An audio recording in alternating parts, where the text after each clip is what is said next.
Welcome to the InnovaBuzz podcast, where our job is to help you build visibility, professional credibility, and connection with your ideal client by putting the human at the center of innovative marketing, so you can build and strengthen an engaging, enduring relationship with your ideal clients. I'm Jürgen Strauss from InnovaBuzz, and I'm honored that you're here with me. If you haven't joined our wonderful marketing transformation community yet, go to innovabiz.co and collect your free gift as well. Do subscribe to the show and also leave a review because it helps others find us. Let's get into today's masterclass on this InnovaBuzz podcast.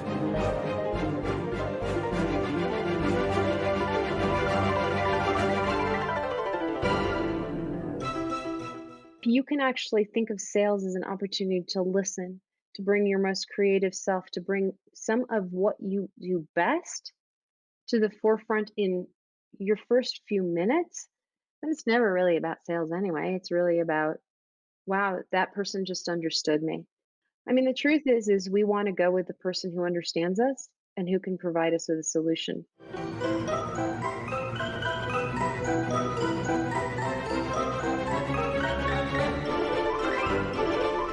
Welcome back. I hope you've had an awesome week so far. If you haven't yet listened to my recent conversations with social media marketing expert Neil Schaefer and Jeffrey Madoff of Madoff Productions, then check them out, but only after you've listened to today's conversation, of course. Today, I'm really excited to have on the InnovaBuzz podcast as my guest, Linda M. Perry, a master mindset coach and business strategist. Linda's background is as a criminal defense attorney. She became a life coach and a copywriter. She believes that the key to a successful business is adopting a mindset-first attitude. Linda works with growth stage clients to show them how to strengthen and use their mindset to get ahead and find greater success. In our discussion today, Linda talked to me about how the stories we tell ourselves, stories that were often formed in our early childhood, are driving our decisions today, and how that might not be working for us. She explained how to change our mindset with regard to sales and price setting by focusing on being present in the moment and on service. And she pointed out that in order to create transformation, you must take action. Without further ado, then, let's fly into the hive and get the buzz from Linda M. Perry.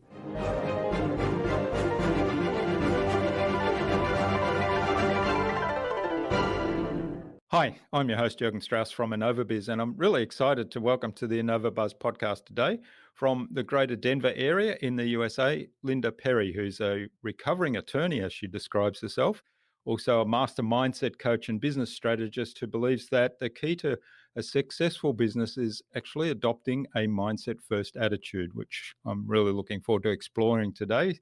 Welcome to the InnovaBuzz podcast, Linda. It's a real privilege to have you as my guest. Thank you. Thank you. I'm excited to be here. Justin Blackman, who was our guest on episode 274 of the InnovaBuzz podcast, introduced us and suggested that we have a conversation with you, Linda. So a big hello to Justin. Yep. He's a great guy, great writer. Yeah, we had a lot of fun talking about creating copy in your own voice, or in his case, in the voice of his clients. Yeah, he was actually just reviewing an email of mine a few minutes ago. Right. Yeah. Okay, now you spent 17 years actually as a federal criminal defense attorney, and then you moved into life coaching. So why that change? Well, it's interesting. I never actually intended on being a trial attorney to start with. So I was somebody who thought I was going to go do policy work and really get down into the nitty gritty of the law and understand why laws were being made and how they really impacted people. And so what happened though is I ended up staying in Chicago. I was in Chicago from Chicago, living there at the time, and there really is no policy work there. And I ended up meeting a man who ended up being my business partner for 14 years. And he just threw this case at me, and I ended up becoming a criminal lawyer, and I was really good at it. And it never felt like it fit, though. It's as if Mm, you're wearing sort of a mask or an outfit, or something that just doesn't seem to feel right. And what I loved so much about it is that my paper walked in the door before I did. So I was always really thinking about the art of persuasion. I was always thinking about how do you approach something and convince people of your position. So those are the pieces that I loved, but I had really gotten tired of sitting in prisons around the country, quite frankly. And it was a frustrating system to be in sometimes, particularly on the federal side where they have such a high win rate here in the United States. There was sometimes very little that you could do in terms of storytelling or helping your clients truly be heard. So for me, at some point, I had gotten tired, and I had read the work of Debbie Ford. She was a best-selling author. She had worked with Deepak Chopra, and some of her work really helped me see how I was getting in my own way in my life, in my career, why I was staying in a job for 17 years. I mean, I'd stayed in this one firm for 14 years, then went on my own and thought, oh, maybe it's actually just that I hated the firm. Turns out it yeah. was the law. Mm, And Debbie's work really called to me, and I started to see changes in myself. So at the time, Debbie had the Ford Institute, and she was training life coaches. And I looked at my husband. I had just been newly remarried. It was my second marriage, and I looked at him. I said, I think I kind of want to do this. And he said, why not? And I dove in, and I chose Debbie's work because it was something that had impacted my life. So I spent a good year getting one certification, and then the following year a second certification through her. So that's how mm, I ended up trying to be a coach. yeah. And did you have a feeling immediately that this is actually what I want? This is for me? No, it's really interesting. What I struggled with at first was when you're a lawyer, you're really direct. I'm somebody who tells it like it is. And I think I struggled the most with how am I fitting into this piece? How does Linda herself work as a coach that feels authentic? And to be quite honest, at first it didn't. And what I started to do too is see how most life coaches actually struggle. Most of them fail. They don't know how to build a business because most coaching programs don't teach that. And so I started to study everything I could about the researcher out of me from being a lawyer, Mm, and soon started marketing myself. And that started to help me grow. That started to help me really dive into an audience. And what happened in the process is I started to fall in love with copywriting and marketing. And so I ended up for a sort of a fork in the road saying, am I doing copywriting? Am I doing coaching? And what had happened was I was part of a think tank, and they had brought people in to talk about self-care. They had people come in and talk about mindset. And what happened is I looked at the head of the think tank and I said, this isn't going to change anyone's life. This isn't going to help. And they said, well, Linda, why don't you come and do a session with us? And for the first time, I did it my way. The first time I mm, allowed lawyer Linda, as we like to call her, to come into the room and just find my happy balance. And that the ability to see so many people light up and have shifts in 1 hour in this room where it helped them break through on their business really brought me back to why I had wanted to do the mindset work. And I call it mindset work. It can be mindset work or life coaching.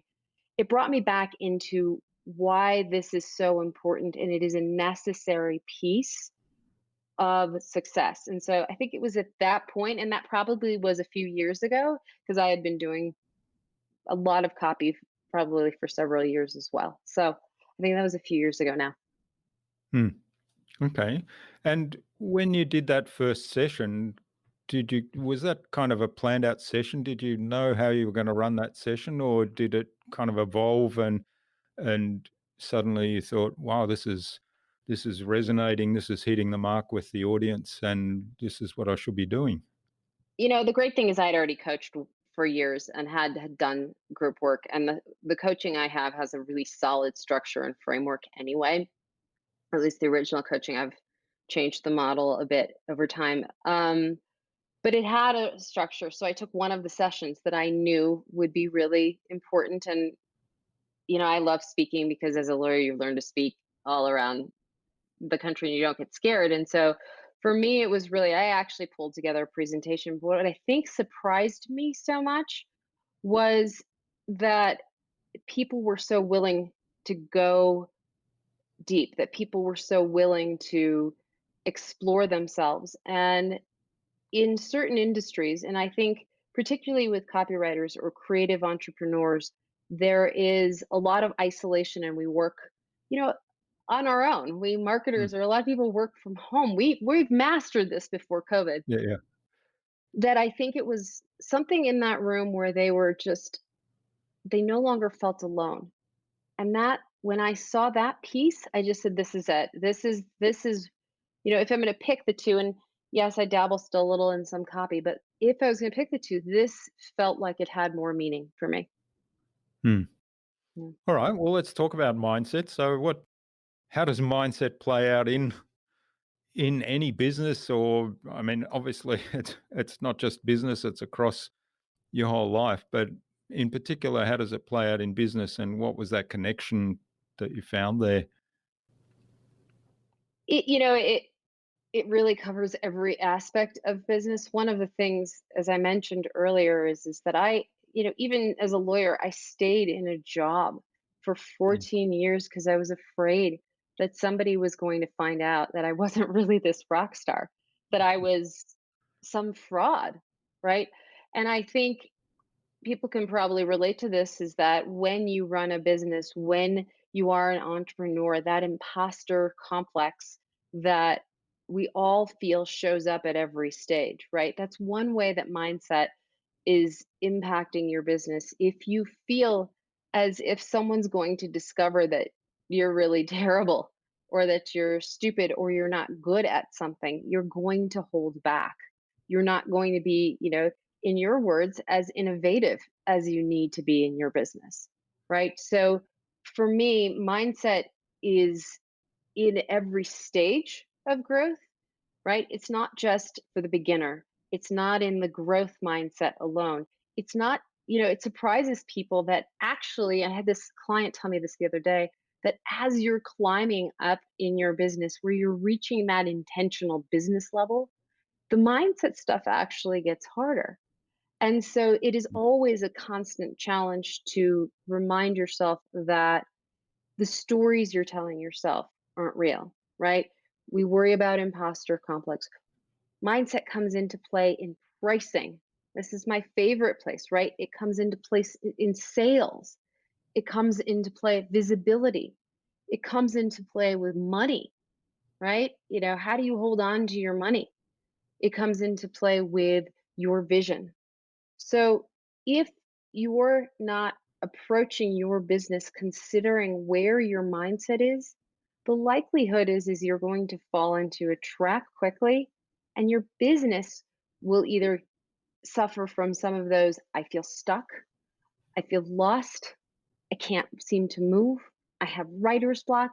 All of those aspects start to put a halt on your growth, and so you cap out at some point. So that place, that little quadrant of having the most intentional business, the one that you're thriving, the one that you're picking your clients, doesn't happen. So for me, mindset first, which is what you started out the show talking about, mindset first is an approach to business that I think is incredibly important. It is get tackle the noise so you can hear the real signals so you know where you're going first. It comes before your skills. It comes before everything else because I've been in groups there that people have that I have to take one more class. I have to Mm. take one more course, Yeah, yeah. right? So, mindset first allows you to check in with yourself, understand your fears, how to deal with fear. I have a really great conversation around fear that helps people. how to bust your own beliefs, how to stop telling yourself stories so that you can actually tune in, become more creative, become more innovative in your business, become more strategic. So that's kind of how I approach what I do with clients so that they're always getting to that next level, so that they're always able to move past whatever they're telling themselves. Hmm.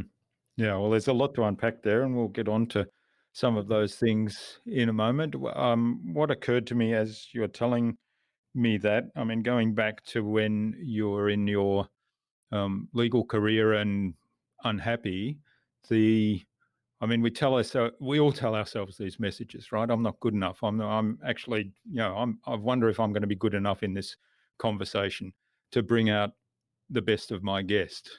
So Mm. that story's going on in my head all the time. Then, so I'm wondering, in your example of the legal situation, and you were very successful by your own admission, and you recognize that, and yet in your head you were telling yourself a story that, what if somebody finds out I'm actually not this good? And so is that a mindset thing that actually drives people to say, I've got to prove that story wrong, so they keep going in that situation that they're actually unhappy with, but there's something unconscious going on saying, I've got to prove this story wrong. Yeah, that happens all the time. I have to prove not just the story wrong. In my case, it was also, I had parents who had helped me invest in becoming a lawyer, right? Hmm. So you don't just abandon that either, right? And it is that I have to prove to them that I'm also good enough to have had them invest in me in this way. Hmm. So you stick with it. You show that you're just collecting gold stars, right? That's really Yeah. what you're doing, and it doesn't ever change how you feel inside, because you may go. I mean, I used to remember going in front of a judge, having to be tough and pretend everything was great, that I had this nailed, and go home and be exhausted because I Hmm. and analyze everything that I did, wondering, how could I fix this? And it's a never ending cycle. And it's also that same cycle which makes people work so hard, right? I have to work even harder to be better at this. I have to work that I'm good enough. I have to study that one more thing. It can be an incredibly exhausting, draining mindset. Is that not good enough piece, by the way, is one of the biggest things that I think most people struggle with. Hmm. Yeah. Well, let's explore the mindset then a little bit more, and start off from the point of view of visibility. I mean, this is one of the things, we help our clients be more visible and build their professional credibility by getting out into the world through the internet or other ways. And often I hear people say, well, that's not me. I don't like to go out talk. I'm shy. Whatever it is, there's lots of objections that they might have. And yet at the same time, they recognize, hey, unless we do this, we're unlikely to get more business because people won't actually get to know us. So what are some of the things that you would suggest to dig into and explore further in terms of understanding that story, and then, I don't know, setting aside that story, overcoming those objections? Yeah, that's such a big one. And visibility is hard for a lot of people. I do start out by saying, I love speaking. When I first started out speaking, I had to take beta blockers. I mean, I would walk into court having to take beta blockers because I was so scared of being visible, of screwing up, of something. There's a couple things that I suggest for people though, and I over time obviously got over it. I don't suggest the fake it till you make it process, Mm. because it doesn't work. Because Yeah. what's happening is you're never allowing yourself to be present in the moment and of service. So one of the things that I know you talk about is you like service based, or people who are really being of service. And so for me, I like for people to think about it a couple of different ways. First, take yourself out of the equation. When it comes to visibility, the truth is you're out there to be of service. You have a product, you have a service that you are trying to share with the world that's going to improve lives. And the more visible you can be about the product or service, the better it is. So I have people also always remember, this isn't about you. Take yourself out of the equation. And the Mm. second they do that, they feel a little more relaxed. But here's what's behind it. What's behind the fear around visibility is usually a limiting belief. Oh, that's not me. Oh, I can't do that. Oh, Right. I've never been good at this. Right? That was my brother that was good at that. So these are stories that we created usually before the age of 10. So a lot of the work that I do is based on Debbie Ford's work that was based on Carl Jung, the psychologist's work. And it Mm. is that we all have these limiting beliefs or shadows, as Carl Jung called them, that were formed before the age of 10. And what happens is we forget about them, but they become these limiting beliefs that work in our subconscious brain and drive every decision. So if you have this belief that I cannot do that or I can't be visible, you're going to go out there with this belief and it's going to stop you from actually being present enough to deliver your message. So a process that I tend to do with clients is when we take these limiting beliefs, we do trace back and figure out, when did you form this belief? What was happening? Who was around? We look at it so we can put adult eyes on it, because what happened was is you made a decision as a child who probably couldn't process what was happening around you. And that decision was buried in your subconscious and started to dictate everything. So by going back with adult eyes, and I'll give an example of this in a minute, but going back with adult eyes, we're able to see what was really happening and create a new belief that you can start to take action on. One of the key things about coaching is that it's not just about awareness. In order to create transformation, you must take action. So it is going back, creating a new belief, and then starting to take steps each day that will actually move you toward that belief, that will help your subconscious reprogram your brain so that it actually adopts this belief. I'm just going to give you my favorite and my long-standing belief of when I used to think I was stupid. I had a sister who I was the cute one, she was the smart one. We tell the story together now so that I can Yeah. actually tell it. But we both hated it, right? So I remember being probably 8 years old or 7 years old, trying to show my parents a math problem. And they said, "Well, can't you get it? Here it is." And then my sister got it shortly after. So I decided at that moment I was stupid, particularly when it came to math. And so that belief drove me to do things like marry somebody who was smarter than I was so that I could prove he thought I was smart, then it was great. I went to law school, graduated with honors. I stayed in this job. So it perpetuates throughout time. In order to shift it and go back, I went to that instance when I was young. And what I got to look at with adult eyes was the fact that my parents were from the former Yugoslavia. They were taught math completely differently. They didn't understand the American math system. My sister is 4.5 years older than I am. Of course, she was going to get that. So I could look at it with a little bit more honest eyes and see what to do with that information and realize that I was making a conclusion that probably wasn't correct. Hmm. Now, when you create that new belief, my new belief isn't that I'm the most brilliant person in the world, because that's not going to work. Your subconscious brain is going to go, "That's funny," Yeah, yeah. right? Come So on. yeah, exactly. Like, Yeah. we're not buying that. So it has to be something that really motivates, shifts you. So my belief has become, as long as I give myself enough time, I can do anything. And honestly, that shifted everything for me. I no longer have to be proving anything. I don't have to be doing some of those things that really drove my behaviors before. So, this is the kind of exercise I do with clients to sort of excavate their limiting beliefs. And just so we get a taste of them, they sound like that. I'm stupid. I'm Mm. not enough. The world is not going to give me what I need. I fail every time.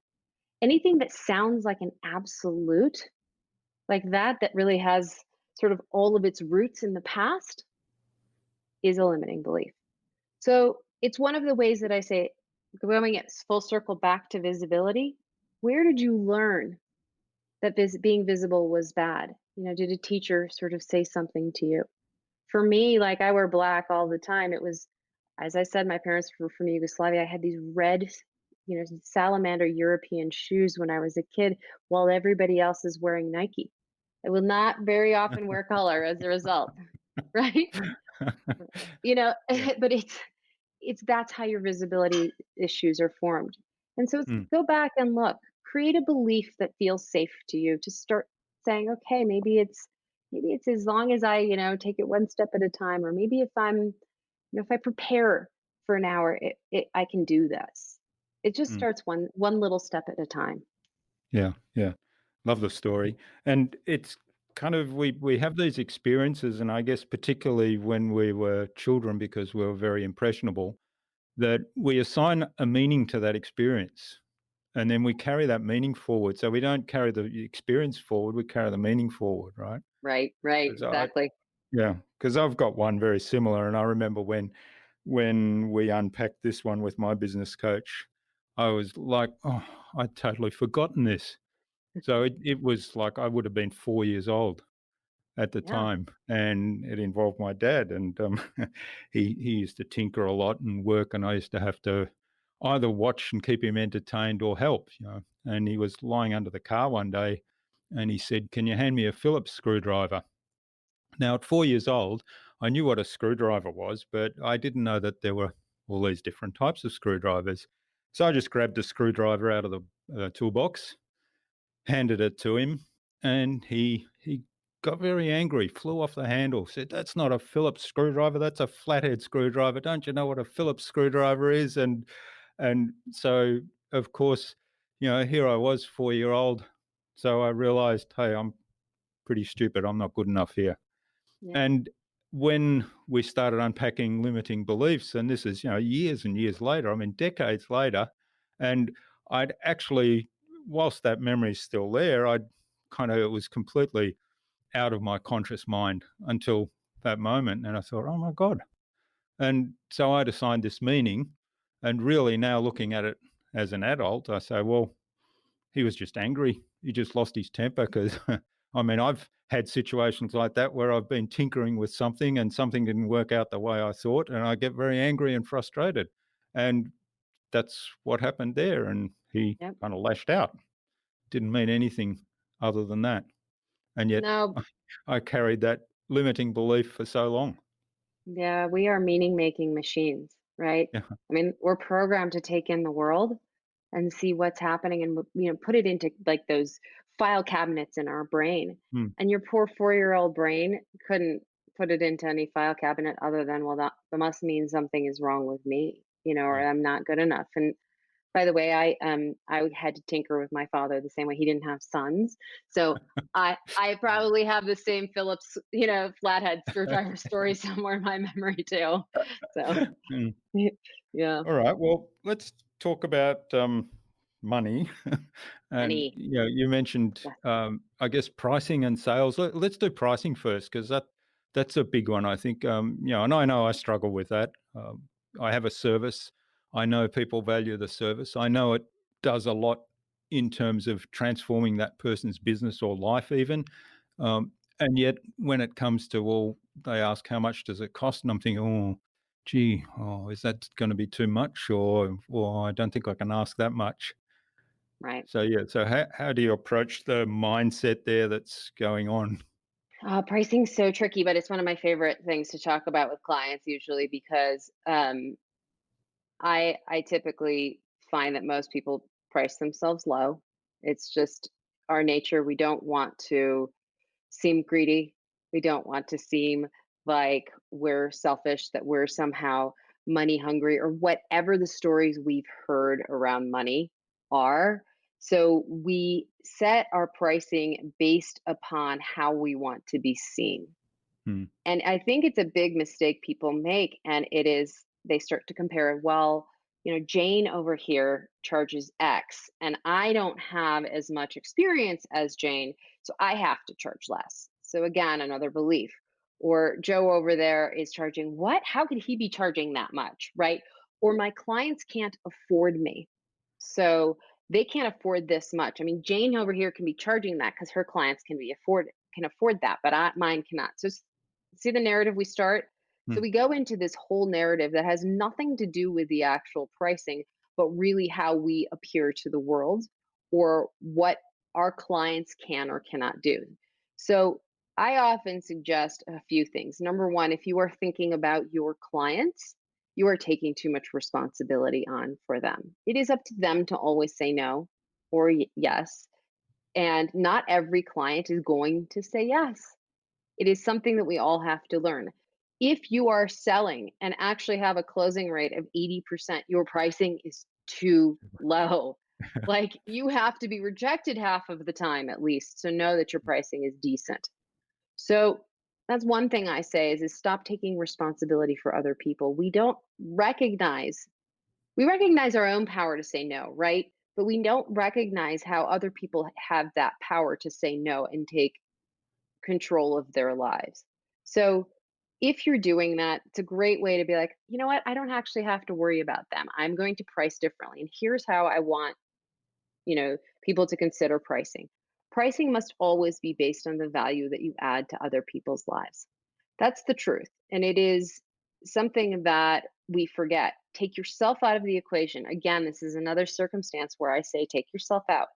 Hmm. Except I do want people to think about how much time have you invested to learn the skill that you have? How much schooling have you invested in? How much have you put in energy in paying for the exact same thing that you're probably giving to others? What are you willing to pay? And it is vastly different from how people set their pricing. And that comes in with the value piece. How much value are you adding to people's lives? Really consider that. Like it may be that because you have 10 years of experience in marketing or in, positioning or whatever it is, that you can now charge based on your expertise. People think about it as very service based. Well, here I am back on my hourly, like you are just killing yourself at that point. Hmm. How much value am I adding? And really consider yourself as an expert.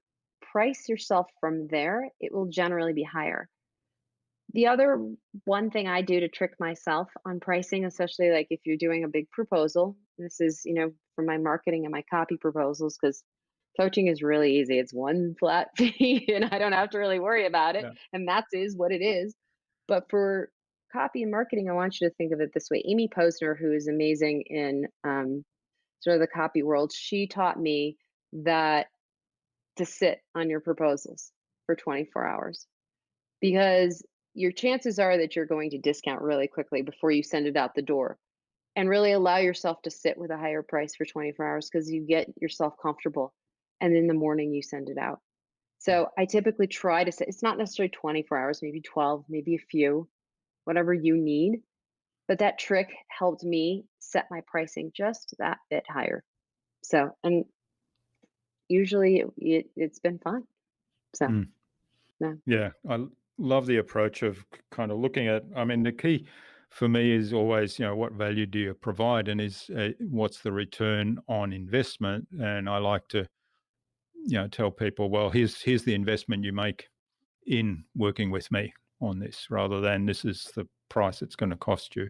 So yeah, changing the language a little bit kind of helps me think about it differently as well.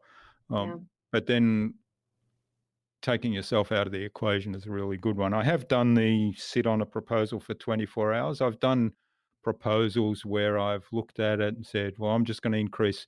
So what I wrote down first, I'm going to increase that by 50%, then I'm going to park that and come back tomorrow and have a look at it. And then if I have a look at it and don't go, oh my God, I can't believe how high I've priced that, then I'll send it off like that. yeah, So sometimes yeah, that works, but of course, sometimes that gets rejected as well. yeah. And you do have to check your mindset as to when you're writing the proposal. I think, particularly in the time of COVID, it's been really hard for people. Mm, I think people's inclination is to take clients outside of their scope right now to really have that knee jerk reaction to pricing and say, okay, I have to cut in order to get that. I had a proposal that went out on something, a small project I wanted to do. I was the highest person in the middle of COVID and I won. And so I think it's really, you have to be careful of your own mindset going in, and particularly with uncertainty. Um, Fear creeps in, And fear has a nasty way of saying, well, what if? Hmm. And it's literally like, what if I don't get this contract? What if I price myself out? I'm gonna not be able to pay for my house over my head. I'm not gonna be able to eat next week. I mean, you go to these extremes in your thoughts, and fear has this natural way of trying to protect you. But what happens is you end up discounting yourself, particularly during these times. I've seen a lot of that.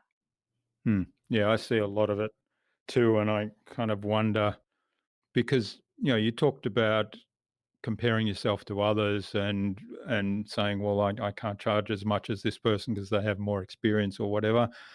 The I guess and also being worried about what your pricing says about you. So if you're really expensive, people might think, oh, he's not a really nice person. But Right. then on the other hand, if I pitch my service at a really low price, what does that say about me? I mean, it kind of says that I'm not worth much more than that. Right. I think That's what I that's an and incredibly important point. and That discounting to me, unless it's sort of in the right context, discounting to me is a similar message. It's such an important point you make. I teach clients. So a lot of the times we'll even work on the strategy in their business because mindset and strategy tend to go to hand in hand for me. But we talk about discounting, and I say you use that word. I am quitting on you because discounting Mm, is it's really a self-worth piece too. I mean, if you're discounting, it has we commoditize our services by saying we discount things. And mm, I think it impacts mindset tremendously when you discount. And to your point about going too low, people don't value things they can get for cheap or for free. Um, I am I'm a business instructor in a life coach institute that that that actually trains coaches now about business too, because that was so passionate for me. mm, But what I teach them is that please do not give your services away for free. Please do not go under this price because your clients will not value it. You will be miserable mm. working with them within a week. We all know that. We've been there. Yeah. And so I think that point, and I'm grateful for you for bringing that up because I think that's incredibly important. Mm. At the same time, of course, I think it's important to meet everyone on their journey where they are. But having said that, it's like what you said earlier, you'll attract a certain type of clients with a certain type of pricing. And if they're ones that you're not happy working with at that price, um, and and you're driven to do a really good job, guess what? They're going to refer you to the same type of people. So you're just going to keep getting those sort of clients. Well, and you're right about meeting people where they are in terms of pricing. One of the things that I got good at in terms of marketing copy strategy is I would create proposals that had options. Mm, You know, it's not about, so for example, it's not about, I think I like doing sales and launch copy still. Somehow I find it fun in emails. And so someone wanted to hire me for the sales page and some emails, and I had a price and she had a different price, and I didn't try to fit into her price, but I cut some of the services. mm, I just cut back, and we were both happy with the result because I could still do it. If I thought it compromised the product, I wouldn't. But the idea is that you can meet them where they're at in that respect. And I think that's an important piece too in your pricing is you can offer options. mm. That's especially right now. That kind of flexibility people appreciate. Yeah, yeah, that's a really good point, and it comes back to your point earlier about the value that you bring. First of all, people, if you start discounting all of a sudden with nothing else changed, then people value it less. But if you say, "Here's the value I bring for this package," and if you're not in a position to afford that right now, we can provide a smaller part of that package. Obviously, there's a smaller part of the total value that I've outlined that you get, Right. but it might be more affordable for you right now, and it's a place to start, and we could build from there. Yeah.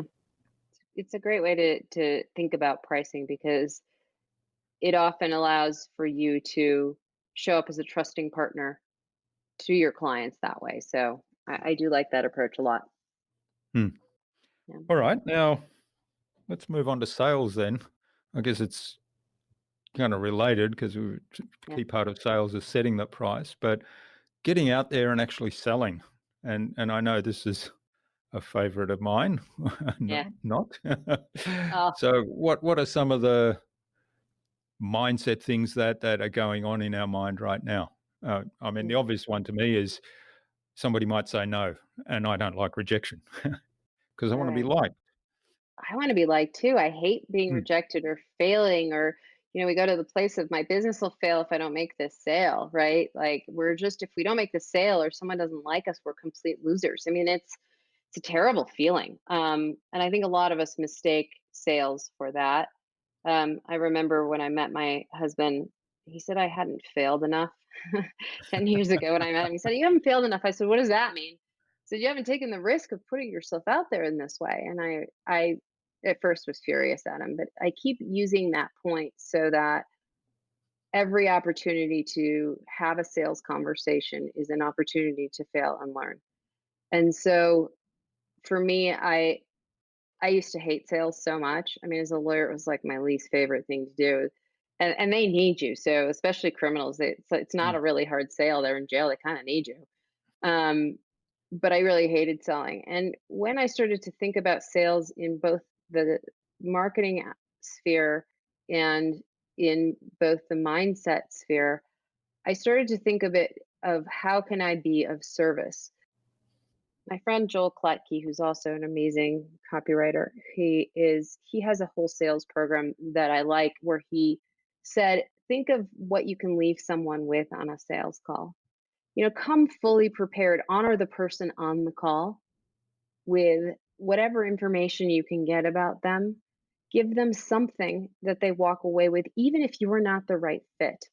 Give them mm. somebody else to work with if you're not the right fit. And for me, from a mindset perspective, when you think of sales as being of service, every call becomes this excavation and this exploration. And how do I actually help you?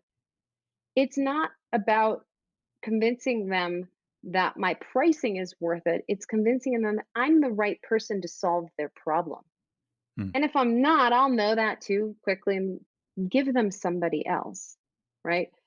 And the idea for me is in sales, we think of selling as like, when you walk into a car dealership, you just cringe. I don't want to be sold at. I don't Yeah, want right. somebody to tell me I need something I don't.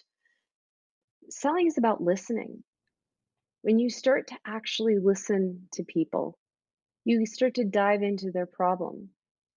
You start to actually be creative and think, oh, that's so cool. If we did this, we could do this. On the mindset front, I'm like, oh, I hear this. Did you hear that piece? Right? Because most people can't hear. They come in thinking I have this problem, but maybe Mm. it's really this solution. And if you can actually think of sales as an opportunity to listen, to bring your most creative self, to bring some of what you do best to the forefront in your first few minutes, then it's never really about sales anyway. It's really about, wow, that person just understood me. I Yeah. mean, the truth is we want to go with the person who understands us and who can provide us with a solution. I have a mindset of sales course, and I talk about three things that essentially right now in particular are important when you think of sales. And this is what drives decision making for your clients. And I also want, when you're doing sales, mindset's important. You must think of your clients, your prospective clients' mindset. So there's three things they're considering. One, autonomy. Does this give me control over my life? Two, relatedness. Does this help myself, my family, or my community at large? Number three, competency. Am I competent in making this decision? Is this the right person? So, really, that's what's going into every decision on a sales call. Are you giving them control of their life in some way? Are you actually making their life better and those around them better in some way? And are you giving them the confidence that you're the right person so that when they have made this decision 2 months from now, they said, that was the best money I just spent. So I think that's really how, if you approach sales from that perspective and understanding that that's what your clients or prospective clients are looking for, you come in with a curiosity and you come in knowing, hey, these are the needs I need to meet for them. If I'm not meeting them, I'm not the right one. Hmm. It's a mutual conversation too. So Yeah, again, I love it. Love it. So a lot of listening, a lot of curiosity, and a service-based mindset. And yeah, having that service-based mindset means that, hey, if you've got a product or a service that's going to help this other person, you've got a responsibility to actually have that sales conversation, right? exactly. That's right. That's And absolutely right. yeah, I had one this week that ended up in me saying, I'm not the right person for you, and connecting them with two other people who I thought would be a good fit for what they wanted. And that was a really good conversation. And it Yeah, started off with me asking lots of questions and what specifically do you need? And it turned out that they had somebody that they were actually working with that was doing pretty much all the things that I was good at. And they were really happy with that person. So there was no sense in me trying to sell them, if you like, take me on board, because I didn't know anything about this other person. All I knew was they were really happy with them. They just needed the missing bits that that person didn't offer. And I don't have those missing bits. So I exactly. went back and said, well, here are the people that I think can help you. And I've worked with both of those people and they're really awesome. So I gave them recommendations that I would be comfortable working with. And they were really happy. Now, that, Win-win. yeah, that's early days yet. I don't know whether that'll lead to business with those people or whether those other people I referred her to can help her. But, at least it's moved on to the next step. Yeah, it is. Hmm. So All right. I did want to explore the idea of, I mean, we talked about sales and the service. I wanted to explore the idea of the follow up. So when you make a big sale in particular, what mindset do you need to bring there to the follow up? Because a lot of the times I see things where I've purchased a program and then I'm all excited. And so, obviously there's a sense of buyer's remorse that's probably directly proportional to how much money I've actually outlaid right then and there. But I'm usually very excited because I've made the decision. I've been in control of that decision. right, Excited to get started or excited to start to see some results from the promise that this particular product or service has made. And then things are really quiet. Things go quiet for a period of time, and of course, in my mind, as the customer, I'm starting to develop new stories in my head that ones that generate lots of doubt. right. So you just point out some of the things that I talk to course creators about Mm, is where does where do you have to be concerned about your mindset of your purchasers so that they remain engaged the entire time? And one of them is right afterwards. What happens, unfortunately, in the launch field, right, is that we're concerned about the sale and then mm, nothing. And then there's a gap sometimes between whatever the start date is, and then you get very little interaction in between. And so you've lost a little of that momentum and interest. So it's exactly what you described. So I think it's an interesting piece for people to tackle in terms of whether you're working one on one or whether you have a program. So one on one, it's important for all of us to have our onboarding process regardless, right? And I think that in the mindset space, I always get people scheduled immediately. I tell them a few things they can do to get started. It's usually less than a week because I won't take someone unless we can start right away mm, because there's too much of a gap. But if there is, for example, a gap in time, there are things you can send for people to work on to send back to you so that there's some engagement or feedback, right? Um, I have a product I'm launching this Thursday. It's a vision. It's called Unbound Your Vision. It's about getting true clarity. It's probably pretty an intense vision program. And one of the things that I did on my onboarding sequence purposely was say, please respond and share your worksheets with me. I will read them. And mm. I do. I intentionally read them because I want people to know that I'm engaged, I'm interested in them. And so it is in that onboarding process. I just signed up for a course too that has, week or monthly calls, has some implementation sprints, but it's evergreen. You go at your own pace. I mean, it's not evergreen, you go at your own pace. And one of the things that I loved that he did is I signed up and he said, let's get on a call immediately. He does his customer interviews at the beginning. And it got me engaged. So Mm. remember the mindset of people really with that third piece, they want to feel really good about that purchase. Let's not forget it that after the sale, we still have work to make people really like us and feel good about us. Yeah, yeah. And I think that's an important piece is to make sure that your welcome process is nailed down because you are overcoming one mindset obstacle. Now obstacles happen later on when people get, frustrated with themselves when they feel their resistance and all of that. But it's always in play. That's sort of why I said mindset first. It's always in play. Mm. So, mm.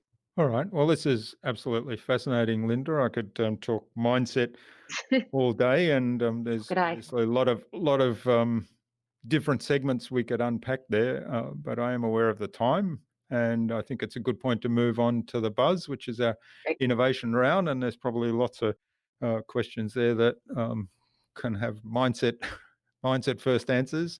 So Cool. I've got 5 questions, and hopefully you'll give us some really insightful answers and inspire the listener to go and do something awesome today as a result. Awesome. So first thing is, what do you think the number one thing is anyone needs to do to be more innovative? Um, Allow time for creative thinking. I really think that it's important that you even allot 10 minutes a day, which I even do. Is sometimes 10 minutes is enough for me. And my creative thinking, actually, I use an online journal system where I have a prompt. I ask myself a question, whether it's business or personal, and I spend 10 minutes free writing.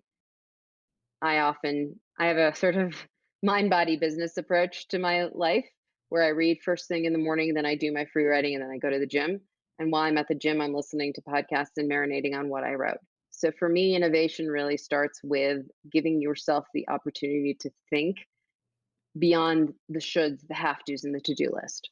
And so for me, I treasure that free writing time. It's critical if you own a business and want to start to think of new ways to serve. Hmm.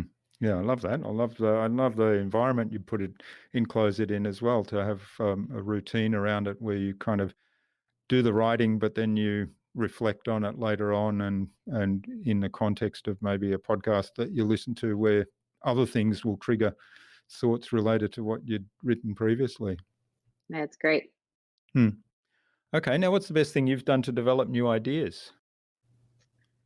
Um, I think I'm in that process right now. As I said, I sort of joined a program to really revamp some of my own offerings and really think about where I'm at. I think understanding my client at such a deep level of their problems has helped me think through and be more innovative, create new things. And it's good to get back to basics sometimes.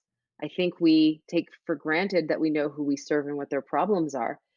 It's time to touch base with them from time to time in your mind, in actual customer interviews, in actual, thinking about the environment we're all in and how it's changed.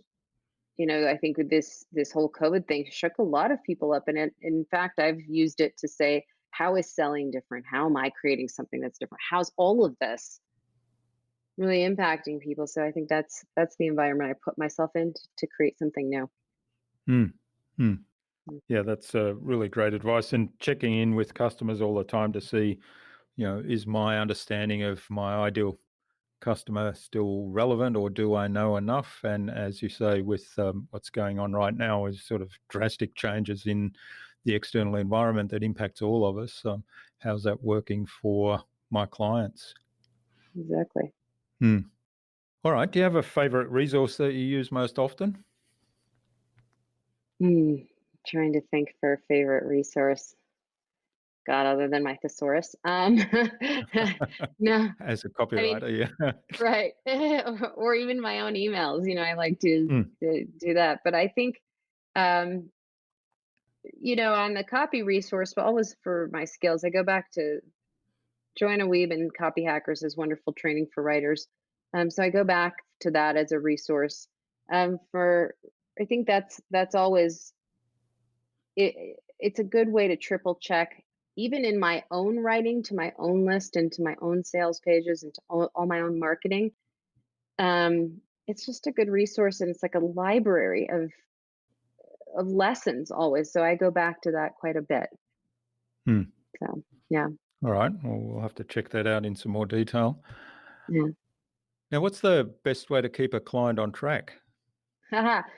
That's great. That's my job. I mean, I hold people on track. Accountability is a key part of what a coach does. So one of the things I think is and just divide vision and goals. Making sure my client has a clear vision for their business or their life is something that we get to. It may not even actually be the first thing we do, but having a general thing, understanding of where they're going is important. And then we actually set up clear goals. And I think this is where people make a mistake is they think they know what SMART goals are. They think it's Mm. great and they've heard of them.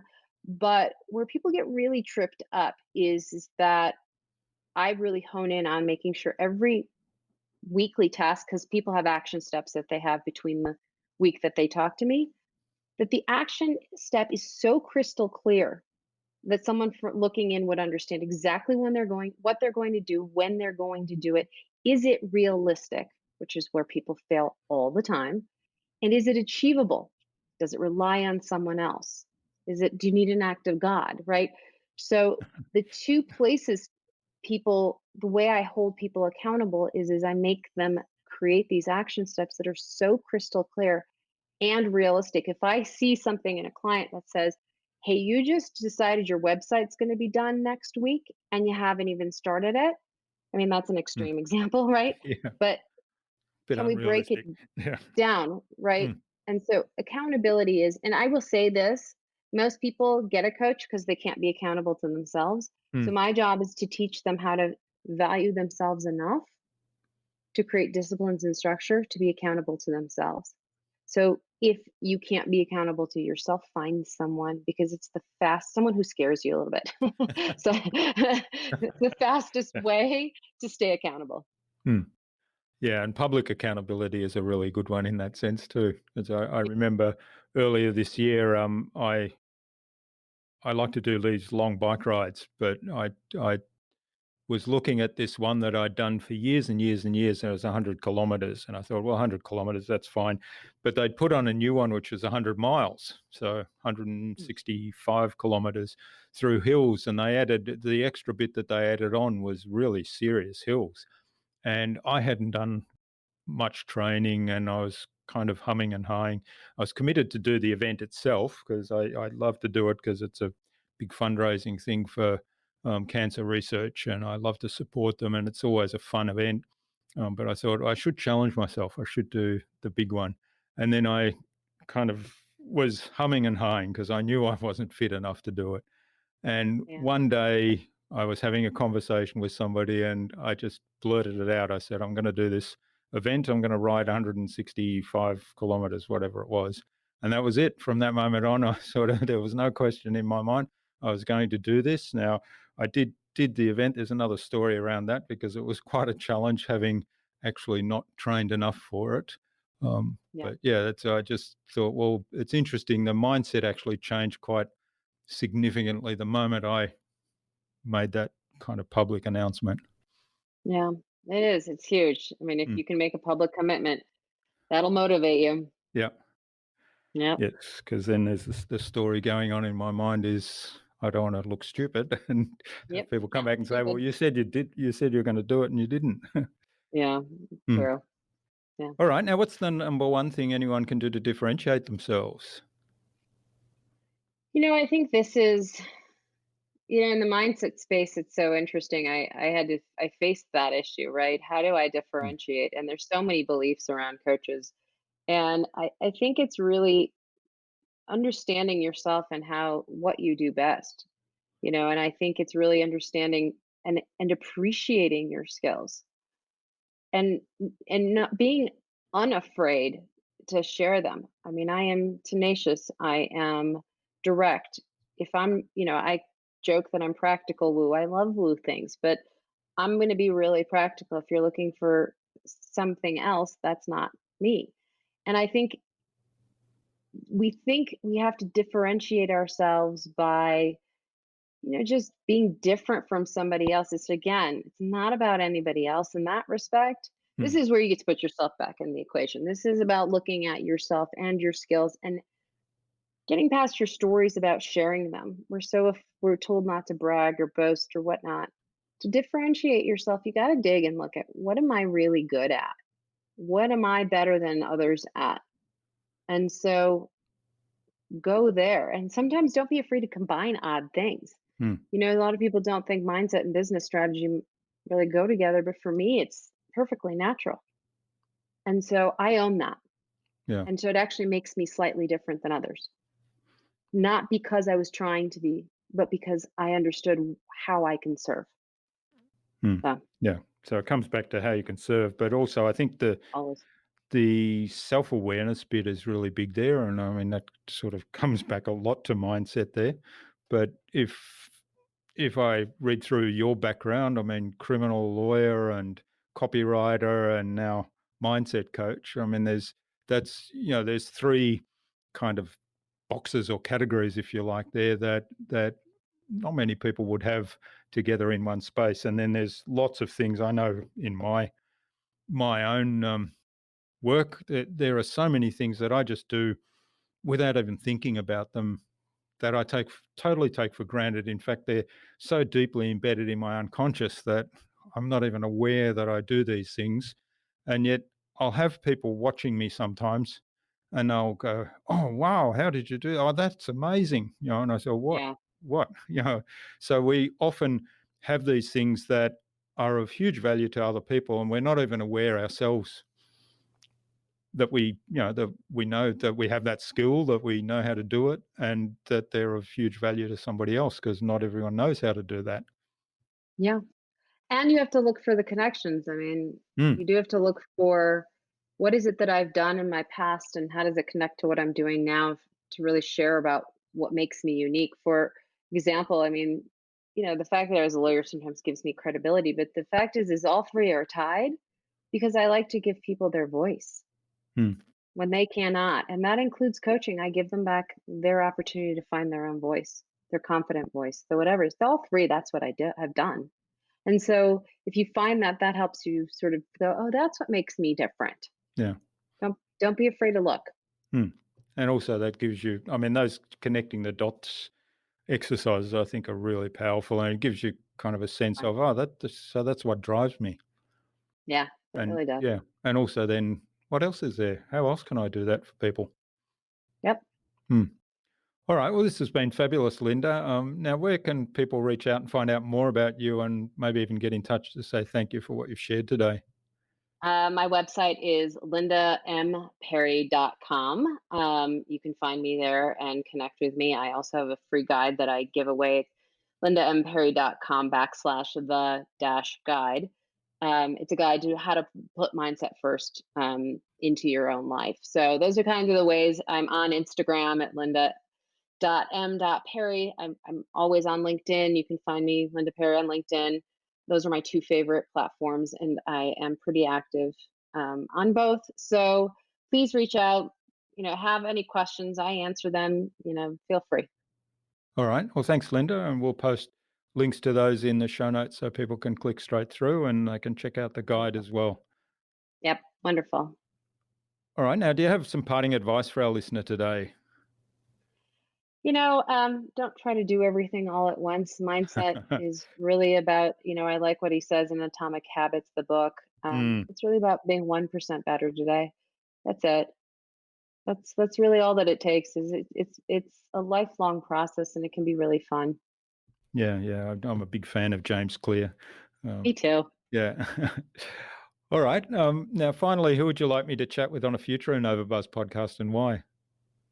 I was thinking, if you've not heard of Ross O'Loughlin, he's got a system called conversion engineering, and I really like, he is sort of anti-launch, and he's really gets you back to understanding your offer, the conversion aspect and the traffic aspect of your business, and how do you really connect with your audience. And I enrolled in Ross's program off of one email, and I think, it's that whole thing. It's the best money I have spent in terms of understanding and reconnecting to my business. So he's brilliant. He's an Irishman.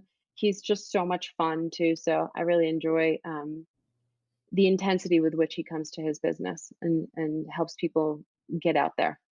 All right. Well, we'll reach out to Ross and maybe get an introduction from you and have a conversation with him. Sounds like a fascinating topic to dig deeper into. Yeah, he's great. All right. Well, thanks so much for sharing your time and insights with us so generously today, Linda. This has been fun. Bit of a mindset shift, I hope, for everyone, including me. Hope so too. Yeah, I've really enjoyed it. So all the best for the future, and let's stay in touch. Thank you.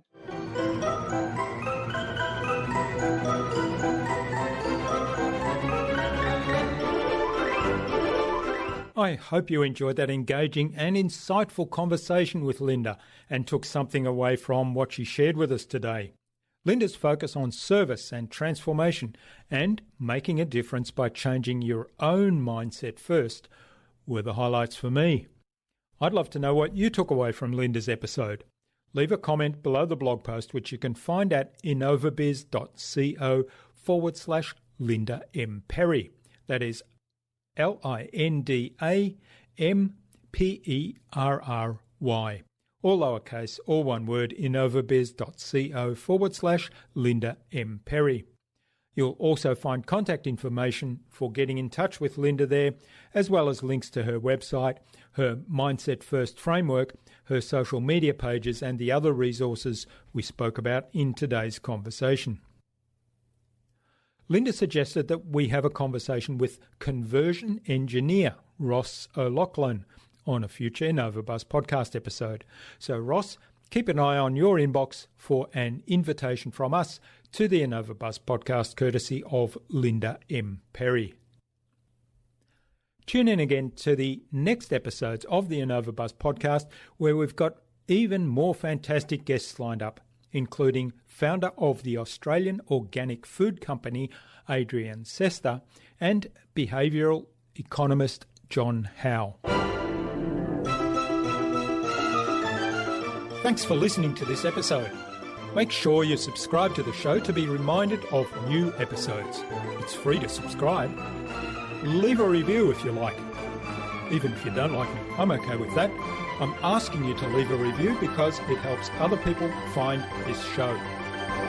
Go to innovabiz.co to join our marketing transformation community and access a free gift my team and I made for you.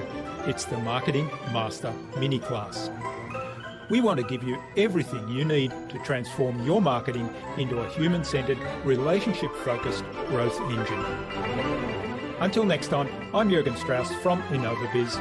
Remember, be awesome and keep innovating.